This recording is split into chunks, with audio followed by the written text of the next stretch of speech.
इस तरह से उनके उपनाम है। कोई लोग उनको कृष्ण के अवतार भी मानते हैं। ऐसे ही लोक देवता रामदेव के बारे में आज जो जितने भी प्रश्न कंपटीशन में आए हैं उनके बारे में मैं आपको बताऊंगा। लोक देवता होते क्या हैं? लोक देवता हमारी जो भूमि है, राजस्थान की भूमि वीरों की भूमि है। यहाँ महिलाएं भी कम नहीं है, वीरांगनाएं और वीरों की भूमि है। लोक देवता वो नहीं होते हैं जो भगवान का जो है भक्ति करते हैं और ये करते हैं। लोक देवता मतलब अपने धर्म की रक्षा, अपनी भूमि की रक्षा, अबला नारी के स्वाभिमान और दूसरों के लिए सर्वोच्च सब कुछ न्योछावर करने वाले लोक देवता बन जाते हैं। और उन्हीं लोक देवताओं में जो सबसे चमत्कारिक लोक देवता है रामदेव जी। रामदेव जी जो है, इनका जन्म तंवर जो एक राजपूत की शाखा होती है, राजपूत वंश की एक शाखा होती है तंवर राजपूत, वहां जन्मे थे। और इनका जन्म हुआ था बाड़मेर जिले में। बाड़मेर में एक जगह उंडू काश्मीर, वहां पर ये तंवर परिवार में जन्मे थे। वहां इनके पिताजी अजमल जी तंवर और मेणा थे इनकी मम्मी यानी माता जी, वो जागीरदार थे। इनके घर में जन्मे और दीक्षा ली सातलमेर का अब नाम हो गया पोखरण। वही पोखरण जब 1974 में इंदिरा गांधी ने पहला परमाणु परीक्षण किया था, वही पोखरण है जैसलमेर जिले में। इसके बाद 1998 में अटल बिहारी की सरकार आई थी, फिर वापस भारत ने परमाणु परीक्षण किए थे। बहुत सारे कंपटीशन में था, प्रथम भारत ने प्रथम परमाणु परीक्षण कब और कहां किया? 1974 में पोखरण। और पोखरण पड़ता है जैसलमेर जिले में। जन्म जो है, जन्मस्थली कहां पर है? बाड़मेर, उंडू काश्मीर। और इन्होंने दीक्षा ली बालीनाथ जी से, नाथ संप्रदाय के थे, वहां दीक्षा ली। और उन्हीं की प्रेरणा से एक बहुत बड़ा राक्षस था भैरवनाथ राक्षस का इन्होंने वध भी किया था। चमत्कारिक है।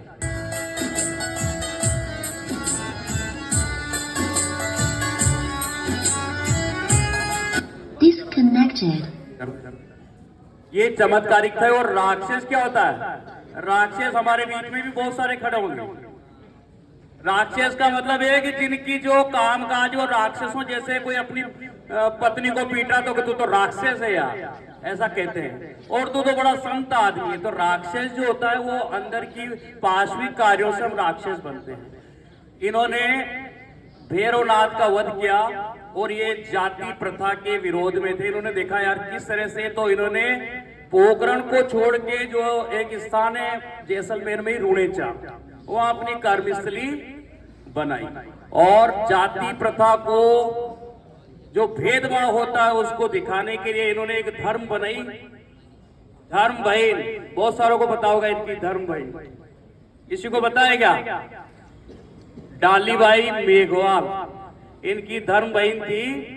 और रोज शाम को जो है भजन कीर्तन करना।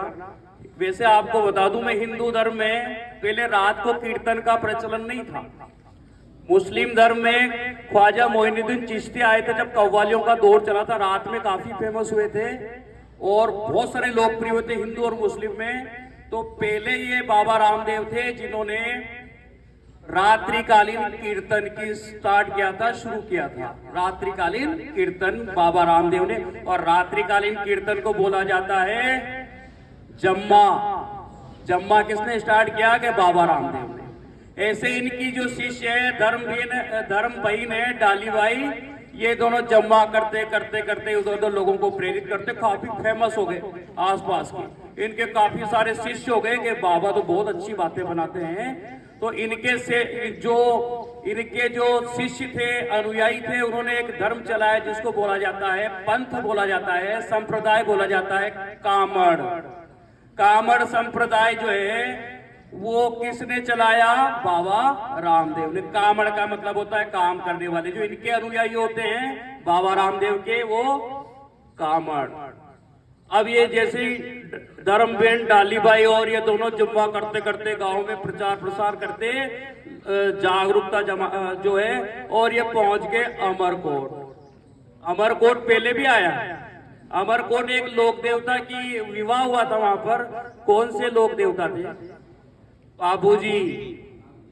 बाबूजी महाराज का विवाह भी अमरकोट, जो सिंध प्रांत में है पाकिस्तान के, वहां पर ये वहां पहुंच गए। और वहां का जो जागीरदार था दल सिंह, उनकी एक पुत्री थी नेतल।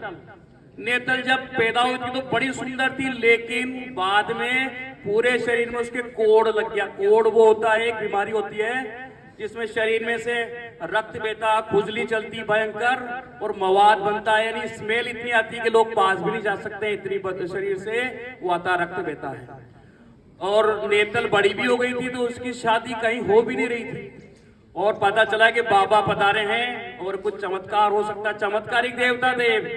तो ये गए और अनुरोध किया तो बाबा ने सिर पर हाथ रखा और बिल्कुल पहले जैसी सुंदर हो गई। तो एक चमत्कारिक देवता भी थे कि फिर इनका विवाह ही नेतल से हुआ। तो नेतल के भरतार कौन है? थर्ड ग्रेड का क्वेश्चन, बाबा रामदेव। नेतल के भरतार का मतलब पति होता है।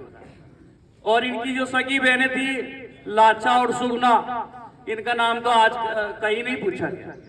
अब इनकी जैसे प्रसिद्धि फैली तो मक्का से 5 पीर इनकी परीक्षा लेने के लिए आए कि देखें ये कौन चमत्कारिक है।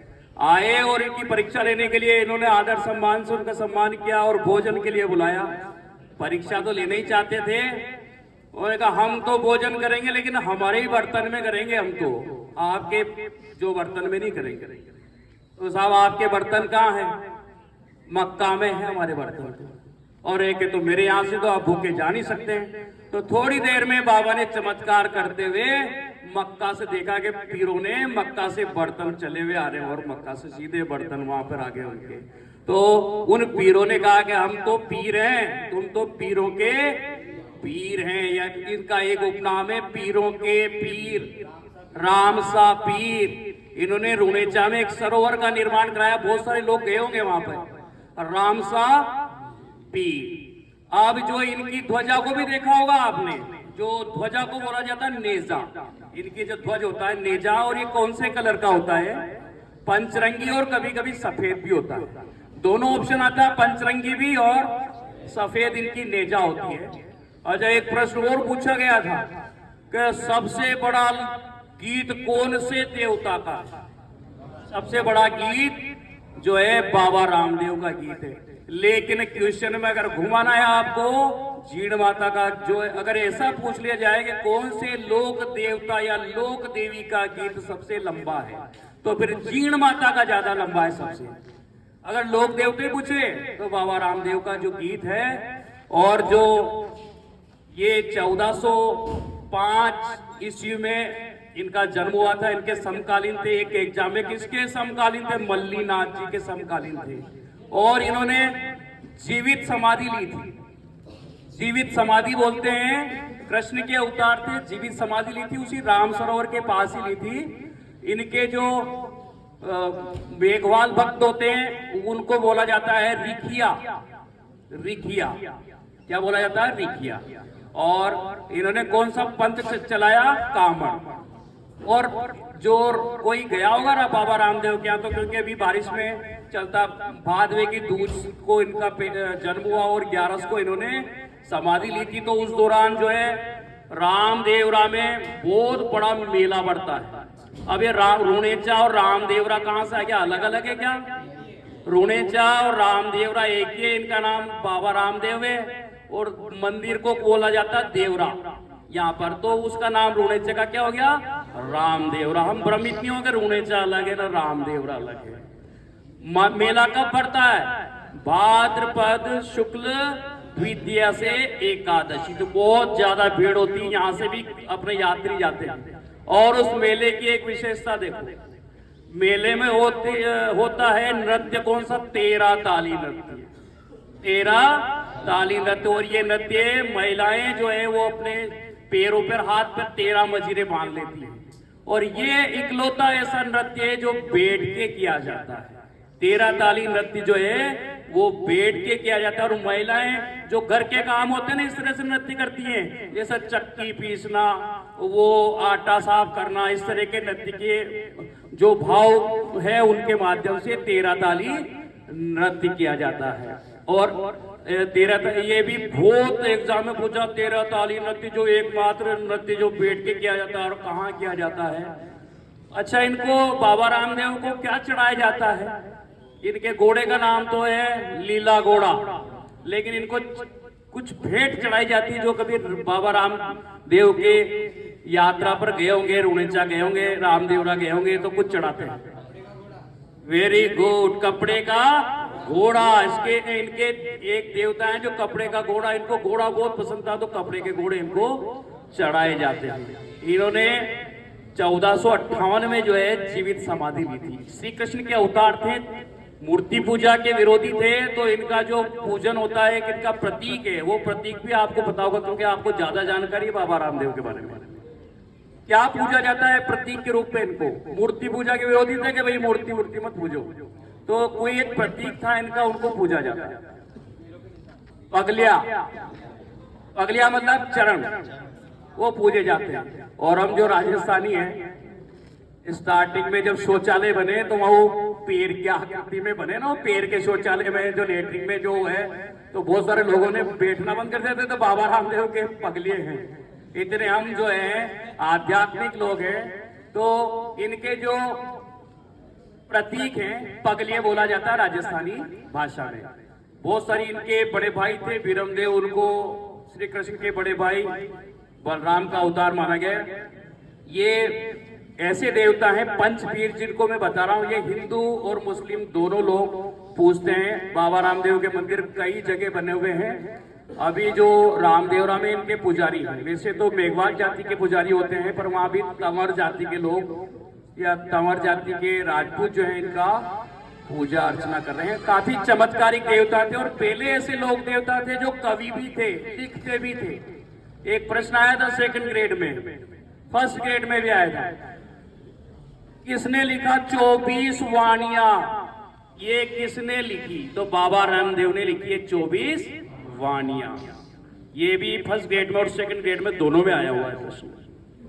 तो बाबा रामदेव के बारे में तो आपको काफी जानकारी है। अब ये बाबूजी की भी शादी अमरकोट हुई थी, और इनका विवाह भी अमरकोट ही हुआ था। अमरकोट का नाम आजकल बदल के उमरकोट हो गया।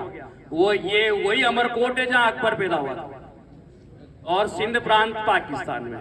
तो ये काफी सारी जानकारी आपको मिल गई है। 3 पंचपीरों में 3 लोक देवता अपन ने खत्म कर दिए, मतलब अपन ने इनके बारे में अध्ययन कर लिया। अब 2 लोक देवता हैं, वो छोटे छोटे जानकारी 2-2, 3-3 मिनट की, और अक्सर इन तीनों के बारे में 2 से 3 प्रश्न आते हैं।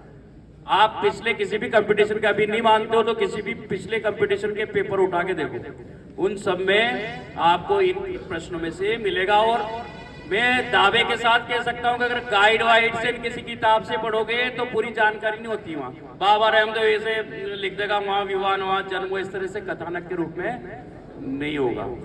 ठीक है, चलिए।